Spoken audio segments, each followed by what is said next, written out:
ஐயா சிவாய நமங்கய்யா. நீங்கள் இந்த காணொலியை முழுசாக பார்த்துட்டு ஒரு 4 பேருக்கு ஷேர் பண்ணுங்கள், அதுவே போதும். டொனேஷன் கூட நீங்கள் கொடுக்க வேணாம், 4 பேருக்கு ஷேர் பண்ணுங்கள், அதுவே போதும். இது ஒரு பழமை வாய்ந்த ஆலயம்.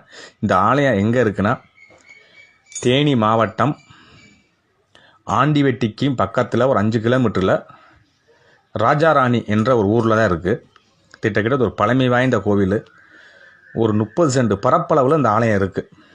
இந்த கல்லெல்லாம் நான் போய் நேரடியாக பார்த்துட்டு தான் இந்த வீடியோ காணொலியை நான் போடுறேன். நீங்களும் நேராக போய் பார்த்துட்டு இந்த ஆலயத்துக்கு அந்த கிராம மக்கள்கிட்ட, இந்த கிராம மக்களே இப்போ ஒன்று சேர்ந்து இந்த ஆலயம் கட்ட போகிறாங்க. நீங்கள் நேரடியாக போய் ஒரு உதவி பண்ணுங்கள், தயவு செஞ்சு சொல்கிறேன். எந்த ஒரு நீங்கள் சிவாலயத்துக்கு நீங்கள் பண்ணுறதா இருந்தால் நேரடியாக போங்க. இந்த அக்கௌண்ட்டில் போடுறேன், ஜிபே பண்ணுறேன், அதெல்லாம் வேணாம். நேரடியாக ஆலயத்துக்கு போய் பார்த்துட்டு உங்கள் கைனால் 2 செங்கல் எடுத்து கொடுங்க. அதான் உங்களுக்கு கோடி புண்ணியம். இந்த இப்படி ஆலயத்தை ஷேர் பண்ணுங்கள். போக முடியலையா, அந்த பதிவை 4 பேருக்கு